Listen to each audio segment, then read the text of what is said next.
हम लोग hire purchase का लास्ट पार्ट करने जा रहे हैं, एचपी ट्रेडिंग अकाउंट मेथड।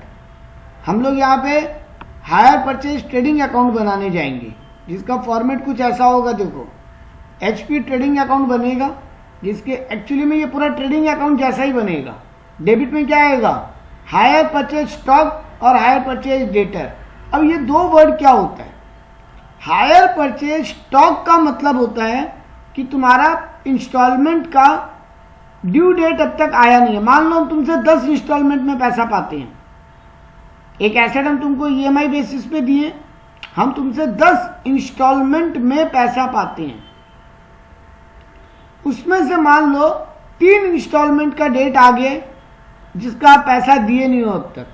मान लो 2 इंस्टॉलमेंट का पैसा आप दे चुके हो, 3 इंस्टॉलमेंट का पैसा अब तक ड्यू है और बाकी 5 इंस्टॉलमेंट अब तक आया ही नहीं है, उनका डेट अब तक आया नहीं है। हम एक टोटल 10 इंस्टॉलमेंट को 3 ब्रेकअप में तोड़ रहे हैं। 2 इंस्टॉलमेंट का पैसा आप दे दिए, 3 इंस्टॉलमेंट ऐसा है जिनका डेट आ गया लेकिन अब तक आप पैसा दिए नहीं हो, और बाकी 5 इंस्टॉलमेंट ऐसा है जिनका डेट अभी नेक्स्ट ईयर में आएगा, अब तक आया नहीं है। तो जिनका डेट अभी आएगा, आया नहीं है, उनको बोलते हैं एचपी स्टॉक। और जिन 3 इंस्टॉलमेंट का डेट आ गया है लेकिन अब तक आप पैसा दिए नहीं हो, हम अपने बुक्स में उसको लिखिएगा एचपी डेटर।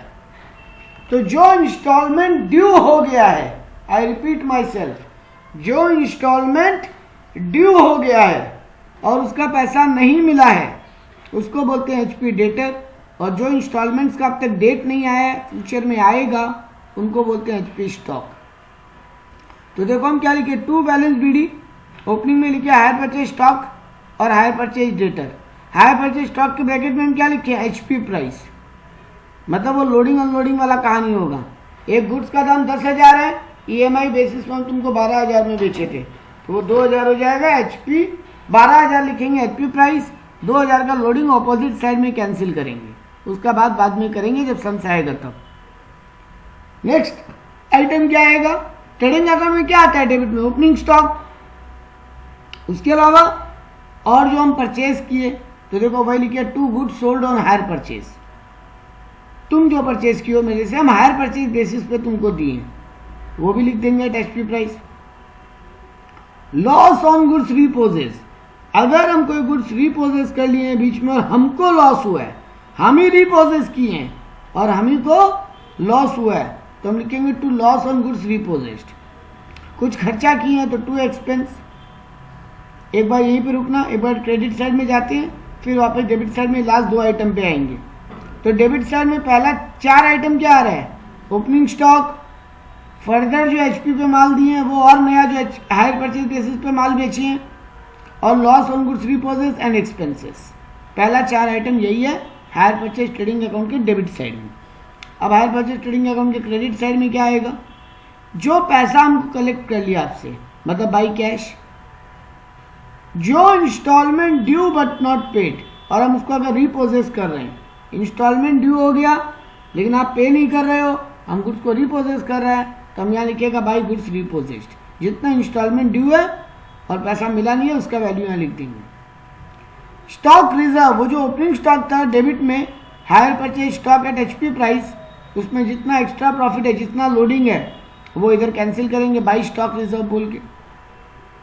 वैसे इस साल जितना गुड्स आपको हायर परचेज पे दिए हम, to goods sold on hire purchase HP price, उसका भी लोडिंग इधर ऑपोजिट में कैंसिल करेंगे by goods sold on hire purchase, loading on the goods sold. और क्लोजिंग में क्या आ जाएगा? By balance CD HP stock HP debtor.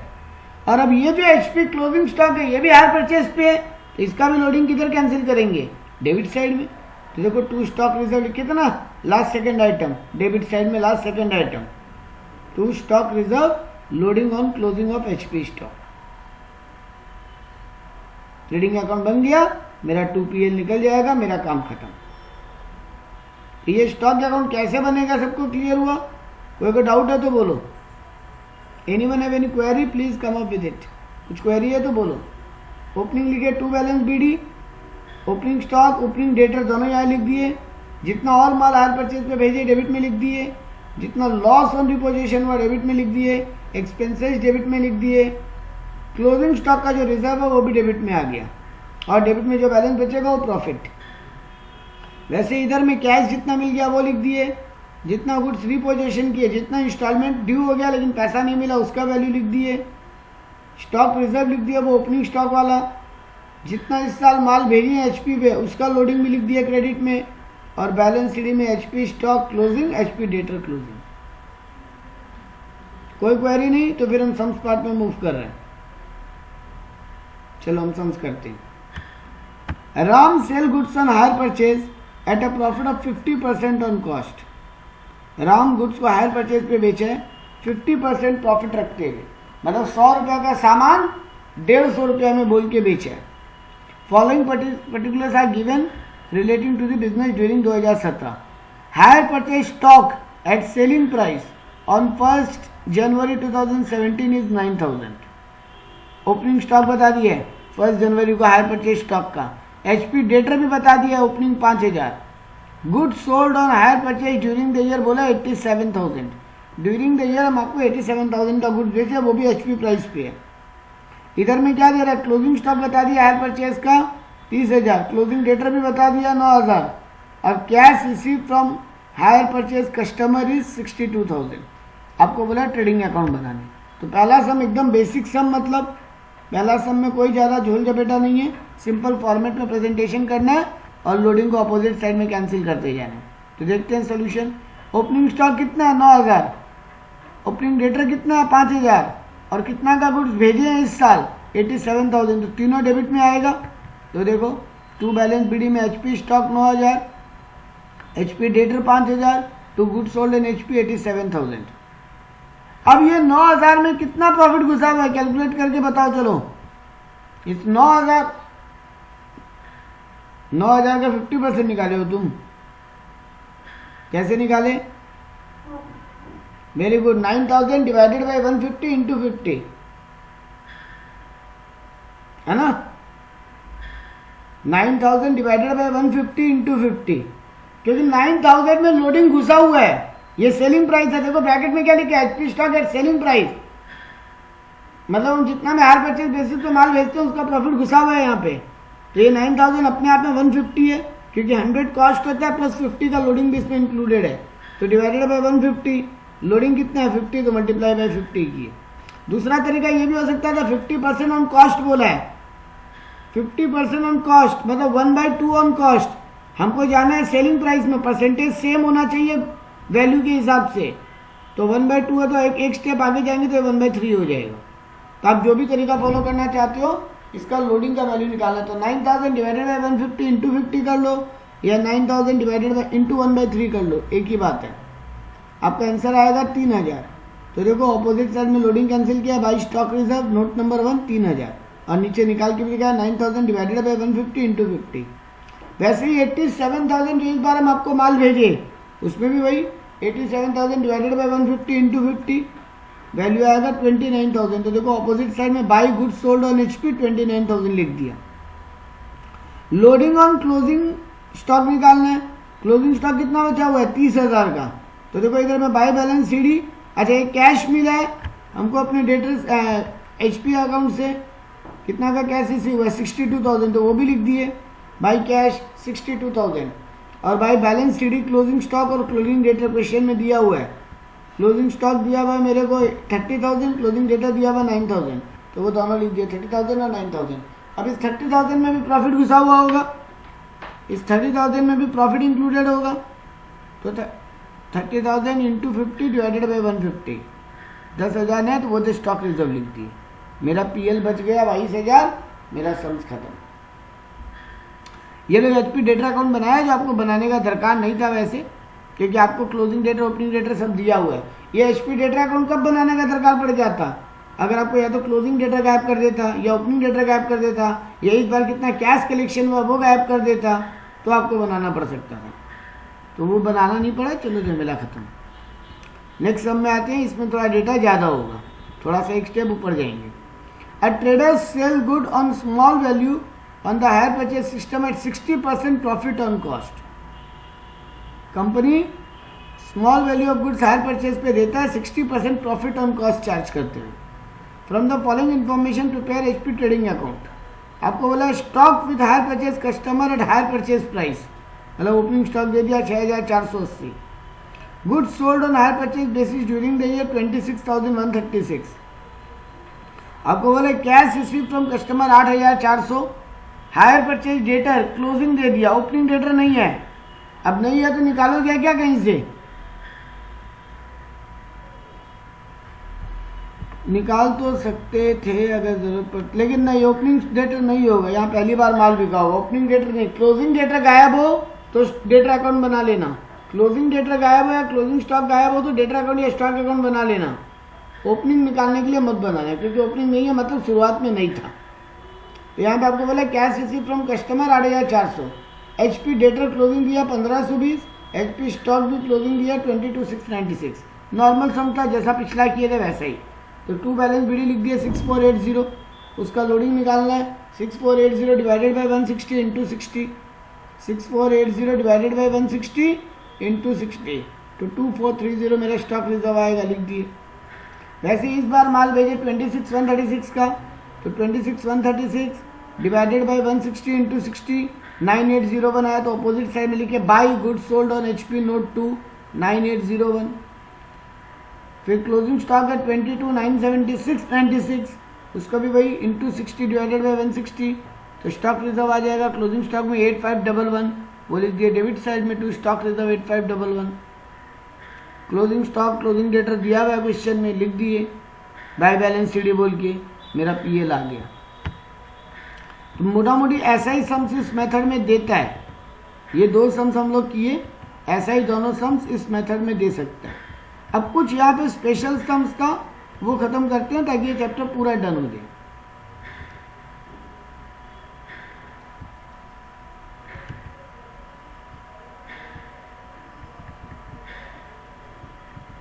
देखो ये भी एक ईयर पेपर के सम्स है।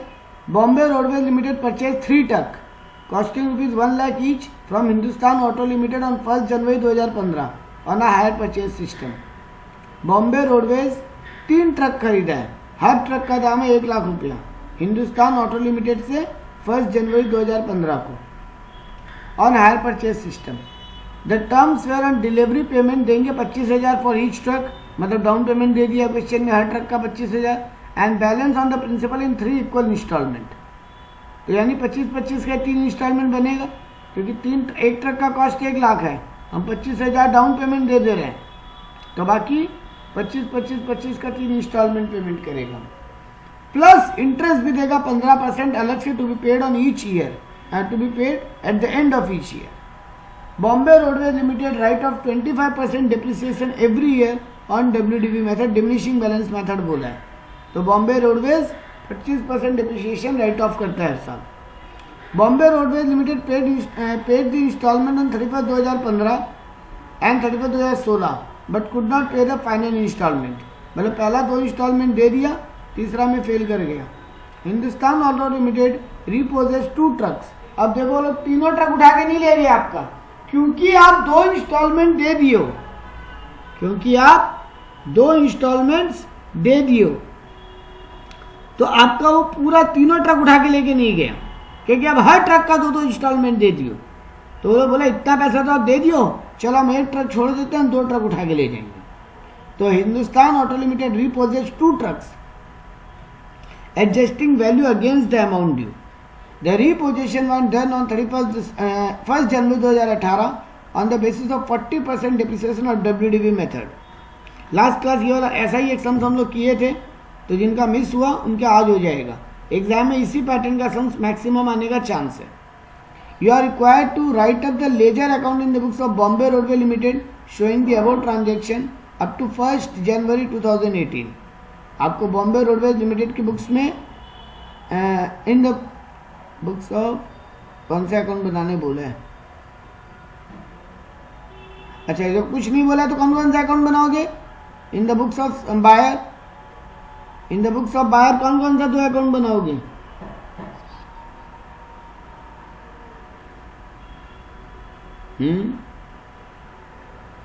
हाँ बस, वेरी गुड। 3 अकाउंट बनाना पड़ेगा मेरे को। एक तो एसेट अकाउंट, दूसरा वेंडर अकाउंट जिससे हम खरीद के लाए हैं ट्रक, और तीसरा क्योंकि वो बीच में उठा के ले गया तो रिपोजिशन का काम है। तो देखो पहले एसेट अकाउंट बनाए। 1 जनवरी 2015 को 3 ट्रक खरीदे 1 लाख ईच का, तो 1 जनवरी 2015 to Hindustan auto limited 3 lakh. Depreciation हर साल कितना बोला है? 25% WDV मेथड पे, तो 3 लाख का 25% 75,000, तो बाई डिप्रिसिएशन 75,000। 31 दिसंबर 2015 को वैल्यू बचा बाई बैलेंस शीट 2,25,000।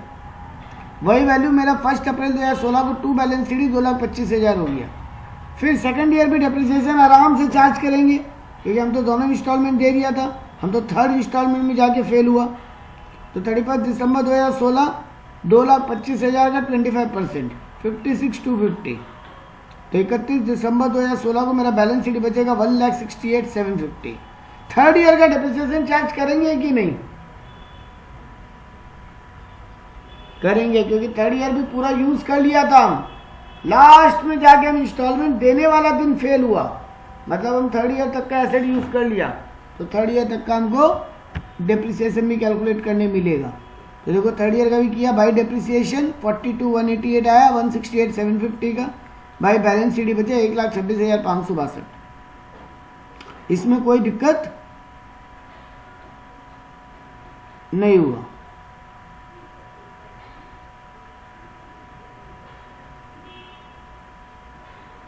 अब आ जाते हैं हिंदुस्तान ऑटो लिमिटेड के बुक्स में। तो पहले हमको 3 लाख देना था, पहला साल 3 लाख पे 15% इंटरेस्ट, 2,25,000 पे 3 लाख में हम 75,000 तो दे दिया, 3 लाख में 75,000 हम डाउन पेमेंट दे दिया, बाकी बैलेंस पे इंटरेस्ट चुकाएगा। तो 3 लाख माइनस 75, 2,25,000 पे 15% इंटरेस्ट निकाला, 33,750। अब इधर में 1 जनवरी को टू बैंक, क्योंकि हम EMI दे दिया, पहला डाउन पेमेंट दे दिया 75,000 का। 31 दिसंबर को हम 2 चीज चुका रहे हैं, पहला इंस्टॉलमेंट और इंटरेस्ट। तो 75,000 प्लस 33,750, 1,08,750 हम चुका दिया। मेरा अभी बैलेंस शीट बच गया 1.5 लाख, मेरा बैलेंस शीट बच गया 1.5 लाख। अब अगला 1 जनवरी 2016 को फिर बाई बैलेंस BD लिखा 1.5 लाख। अब इंटरेस्ट कितना में चुकाएगा? 1.5 लाख पे 15%, तो 1.5 लाख पे 15% 22,500। ईयर एंड आया, हम 75,000 का एसेट का वैल्यू, प्रिंसिपल अमाउंट और 22,500 का हम इंटरेस्ट चुका दिया, 97,500। मेरा बैलेंस शीट बचा 75,000। इंटरेस्ट अकाउंट फिर 75,000 पे 15%, 11,250, 11,250, तो हमको 86,250 चुकाना था, और वही हम नहीं चुकाया, इसलिए मेरा वही बैलेंस शीट खड़ा है।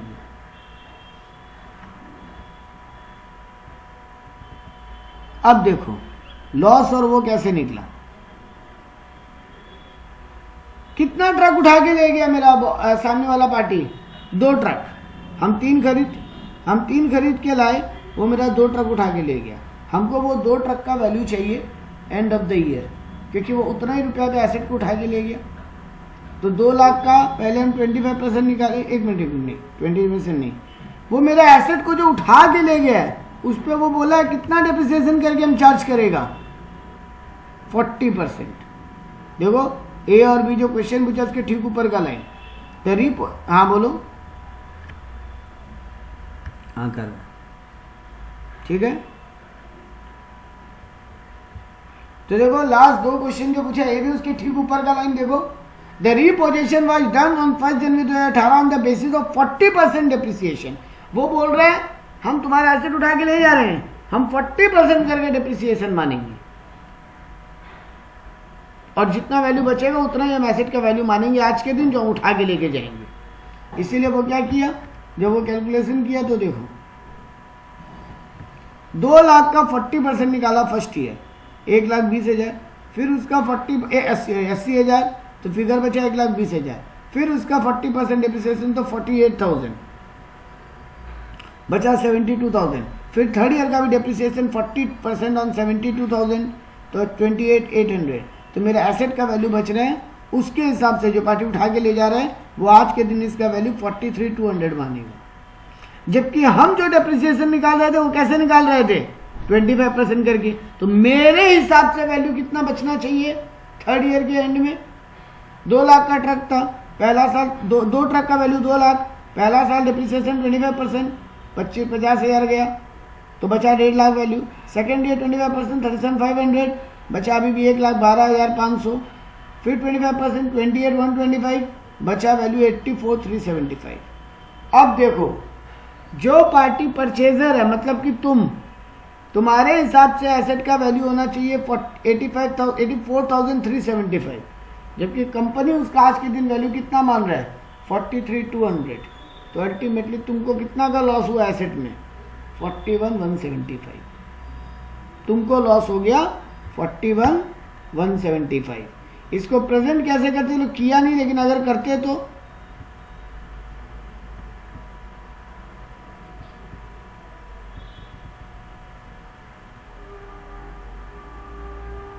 किस में लिखते हैं, कंपनी में कि तेरे अकाउंट में, ट्रक अकाउंट में कि कंपनी अकाउंट में? हाँ, ट्रक में लिखते हैं बाई सरेंडर्ड वैल्यू, जितना मैं वो लोग उठा के ले गया, और जो लॉस आया वो बाई पीएल मेरा अकाउंट, और जो मेरा बैलेंस शीट बचता वो एक ट्रक का बैलेंस बचेगा। ये यहाँ पे दिखाना चाहिए था, लोग नहीं दिखाया। एक्चुअली में ये नेक्स्ट ईयर में उठा के ले गया ना, इसलिए लोग यहाँ नहीं दिखाया। ट्रक का रिपोजिशन कब हुआ है 1 जनवरी 2018, और यहाँ पे 31/12/2017 को बैलेंस शीट हो गया। तो ये 1,26,562 बचा 1 जनवरी 2018 को। तुम डेबिट क्रेडिट साइड में लिखते बाई 1 जनवरी 2018 को ही बाई एसेट सरेंडर्ड, जितना में वो लोग उठा के ले गया 43,000 जो भी फिगर है, और बाई पीएल बैलेंस लॉस हो जाता, बैलेंस एसेट तुम्हारे पास बचता। तो ये है इस चैप्टर का थीम। ये वाला सम्स एक जरूरी सम्स था, जो करने से आप लोगों को ये समझ में आएगा कि इस टाइप। अच्छा, एक चीज और इसमें पूछा था, वो भी देख लो। क्वेश्चन नंबर पार्ट बी क्या पूछा था आपसे, एक सेकेंड दिखाते हैं। ये show the balances arising in the balance sheet of Bombay roadway limited. आपका बैलेंस शीट भी बनाने बोला आपको, एक छोटा सा देखते हैं वो भी कैसे बनाया ये लोग। छोटा सा बैलेंस शीट बनाया, शेयर होल्डर फंड में क्वेश्चन मार्क रख के छोड़ दिया, क्योंकि बैलेंस शीट में यहाँ तो कैपिटल तो दिया नहीं आपको। सिर्फ देखो नॉन करंट लायबिलिटी में क्या लिखा, डिफर्ड पेमेंट 43,200। कितना रुपया बच गया मिलना, कितना रुपया चुकाना बच गया मेरे हिसाब, कंपनी की सामने वाली कंपनी के हिसाब से। आज के दिन वो एसेट उठा के ले गया 43,200 में।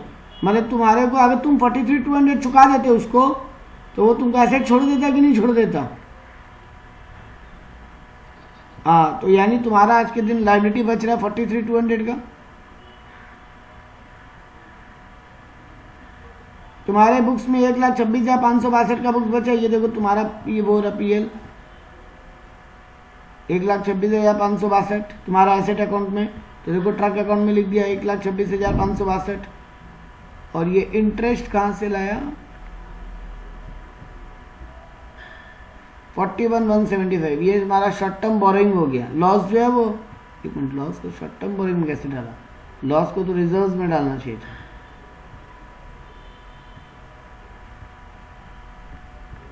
एक मिनट,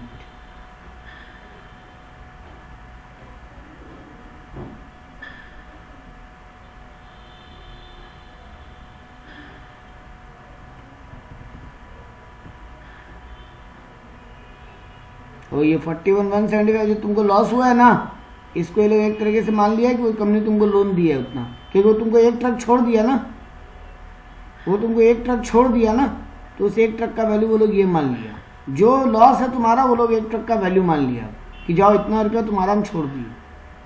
तो 41,175 तुम्हारा शॉर्ट टर्म बोरिंग में चला गया। तुमको बैलेंस शीट बनाने बोला, हम लोग बैलेंस शीट दिखा दिए। तुमको बोला एसेट अकाउंट और वेंडर अकाउंट बना के दिखाओ, वो दिखा दिए। नहीं, ये 41,170 वो गलती छपा है। ये देखो ना, नीचे देखो ना 41,175 है लॉस ऑन रिपोजिशन, वही आएगा वहां पे। वो तुमको क्या किया, वो तुम्हारा वो बोला कि एक काम देखो जयदीप, एक चीज समझना, तुम्हारे पास जो ट्रक बच गया जयदीप, अब उसका पैसा तो लोग नहीं लेगा ना। वो लोग क्या किया, तुम्हारा 2 ट्रक उठा के ले गया, बोला अब तक तुम जितना टोटल चुकाए थे हम उसमें एडजस्ट कर लेंगे उसको। एक ट्रक तुमको छोड़ दिया हम तुम्हारे पास, क्योंकि तुम अच्छा खासा पैसा दे चुके हो। तुम 2-2 EMI तीनों ट्रक पे दे दियो, अब केवल एक EMI का झमेला बचा था तीनों ट्रक पे। तो वो लोग बोला कि जाओ हम 2 ट्रक उठा के ले आते, एक ट्रक तुमको छोड़ देते। जितने तुम्हारा लॉस हुआ उतने वो लोग अपना बोरिंग फिगर मान लिया कि तुम हमसे इतना उधार में एक ट्रक ले लिए।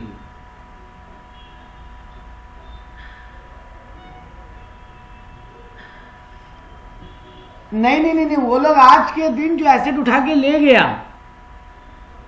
जयदीप एक चीज समझो, कोई चीज तुम खरीदता है, तुम 2 साल यूज करता है, तुम डेप्रिसिएशन माइनस करके जो वैल्यू बचता है जयदीप, उसी वैल्यू में किसी को बेचने का बात करते हैं ना। अगर तुम सेकंड हैंड आइटम बेचता तो एक लॉजिक सोच, तेरे पास एक लैपटॉप है, मान लो 20 हजार का लैपटॉप लाया, तुम 10% के हिसाब से अगर डेप्रिसिएशन माना तो पहला साल 2000, दूसरा, एक बार स्ट्रेट लाइन पकड़ लेते हैं, फिर दूसरा साल 2000, तो तुम्हारे हिसाब से लैपटॉप का दाम 16,000 है, कुछ 16,000 देगा तो तुम लैपटॉप दे देगा।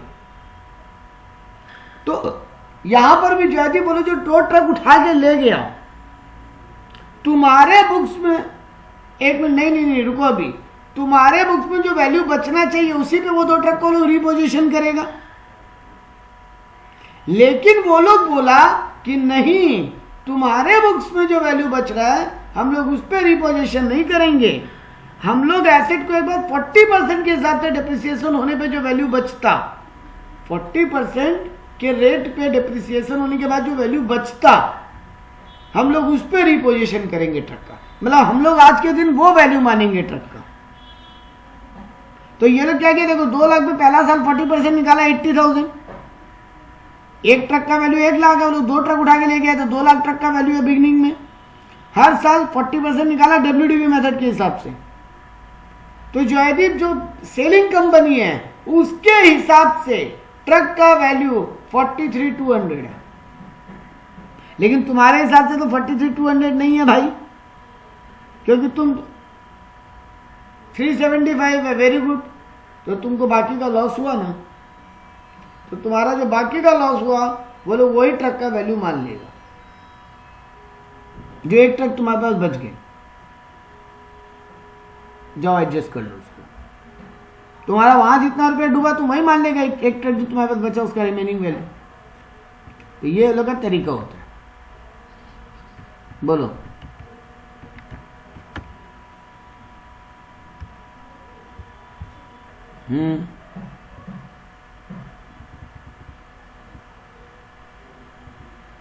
अरे वो वेंडर कंपनी मान लिया, वो बोला हम और पैसा नहीं लेंगे तुमसे, अब इसके बाद एक ट्रक तुम्हारे पास छोड़ दिया, उसका हम कोई पैसा नहीं लेंगे। नहीं, तो वो बाबा वो 2 ट्रक उठा के भी ले गया, तुम्हारा इतना EMI का पैसा भी रख लिया, ऊपर से तुम एक जो ट्रक बच गया उसका फिर EMI भी चुकाएगा, तो फिर तो फायदा क्या हुआ, फिर तो तुम बुरी तरीके से लॉस खाए ना। एक EMI के लिए तेरा तो पूरा गेम बच गया। तो तुम बोला कि ठीक है ले जाओ 2 ट्रक, वो लोग भी खुश, क्योंकि वो लोग 2 ट्रक मिल गया वो लोग को, अब वो लोग अपना पैसा वसूल कर लेगा 2 ट्रक से, और तुमको भी छोड़ दिया कि जाओ 1 ट्रक का वैल्यू मान के माफ की। ठीक है,